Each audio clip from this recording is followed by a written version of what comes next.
ಏನೋ ಮಂಡ್ಯದ ಕನಗನಮರಡಿಯಲ್ಲಿ ನಿಖಿಲ್ ಮತಬೇಟೆ ಮುಂದುವರಿಸಿದ್ದಾರೆ. ಕನಗನಮರಡಿಯ ಗ್ರಾಮದಲ್ಲಿ ನಿಖಿಲ್ ಸಿಎಸ್ ಪುಟ್ಟರಾಜು ಪ್ರಚಾರವನ್ನ ಮಾಡಿದ್ದಾರೆ.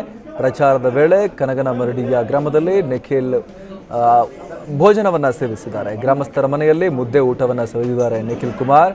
ಆ ದೃಶ್ಯಗಳನ್ನು ನಾವಿಲ್ಲಿ ನೋಡ್ತಾ ಇದ್ದೀವಿ. ಪ್ರಚಾರದ ವೇಳೆ ಕನಗನಮರಡಿ ಗ್ರಾಮದಲ್ಲಿ ಜೆಡಿಎಸ್ನ ನಾಯಕರು ಪ್ರಚಾರಕ್ಕೆ ಹೋದಂಥವರೆಲ್ಲರೂ ಕೂಡ ಪುಟ್ಟರಾಜು, ನಿಖಿಲ್ ಮತ್ತು ಇತರರು ಆಹಾರವನ್ನು ಸೇವಿಸಿದ್ದಾರೆ.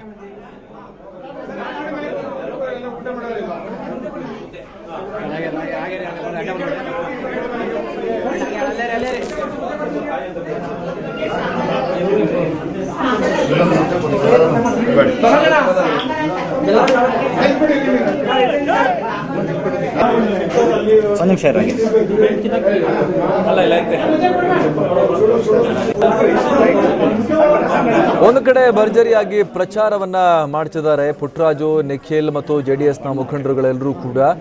ಮತ್ತೊಂದು ಕಡೆ ಭರ್ಜರಿಯಾಗಿ ಮುದ್ದೆ ಊಟವನ್ನ ಕೂಡ ಸವಿತಾ ಇದ್ದಾರೆ. ಕನಗನಮರಡಿಯಲ್ಲಿ ಪ್ರಚಾರ ಮಾಡ್ತಾ ಇದ್ರು ಇವತ್ತು. ಹಾಗೆ ಅಲ್ಲಿ ಗ್ರಾಮದಲ್ಲಿ ತಮ್ಮ ಪಕ್ಷದವರೊಬ್ಬರ ಮನೆಯಲ್ಲಿ ಇವರು ಮುದ್ದೆ ಊಟವನ್ನ ಸೇವಿಸಿರುವಂಥದ್ದು.